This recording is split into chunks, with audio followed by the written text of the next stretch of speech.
That is an excellent question. Let us go into it briefly. Това също е прекрасен въпрос, нека да отговорим накратко. Fear is an emotion and a core negative belief. Страхът е емоция и основно негативно вярване, That arises from the belief that you are separate from your creator. който се поражда от вярването, че вие сте отделени от Създателя. It arises from the belief that you are powerless and limited. Както и от вярването, че вие сте безсилни и ограничени, And therefore are unsafe. а за това и не сте в безопасност. And can be assailed or assaulted from forces outside of yourself. И може да бъдат атакувани и покусени от сили извън вас. Whether it is an army smashing down your home and killing you. Дали това е армия, която ще дойде в дома ви и ще ви унищожи. Or the possibility of an asteroid destroying your planet. Или възможността астероид да унищожи планетата ви. Or the fear of being rejected by your spouse. Или страхът ви да бъдете отхвърлени от своя съпруг. Or being fired by your Или employer. да бъдете уволнени от своя Or losing all of your money. работодател. Или да загубите парите си. Or losing your health. Или да загубите здравето си. As you can see, there are many objects of fear. И, както виждате, има много обекти на страх. And we would say there are two types of fear. И може да кажем, че има два вида страх. Those based on self-preservation, which are often called real fears. Едните са тези, които се основават на самосъхранението, които ние наричаме реални страхове. And those based on psychological conditions. И втори вид са онези, които се основават на психологически състояния. An example of self-preservation or real fear would be someone is pointing a gun at your head and threatening to kill you. Пример за първия вид, свързан с самосъхранението е, например, ако някой насочи пистолет в главата ви и ви заплаши, че ще ви убие. The body perceives there is a real threat to its well-being and it reacts with adrenaline.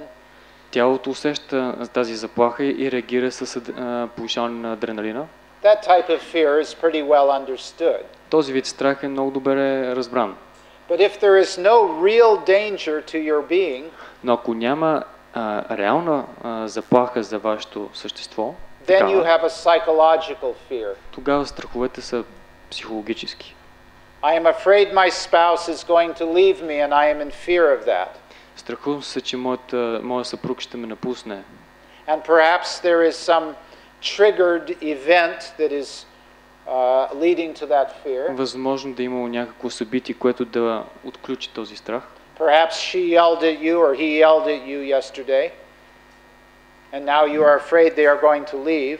Може би се случило нещо вчера и сега си мисля, че той или тя ще ме напусне. And rather than going into your center of being and asking your higher self to respond, и вместо да се обърнете към центъра на своето същество и да разберете отговора, you react from fear. Вие реагирате от страх. Perhaps you get defensive and start arguing about what happened.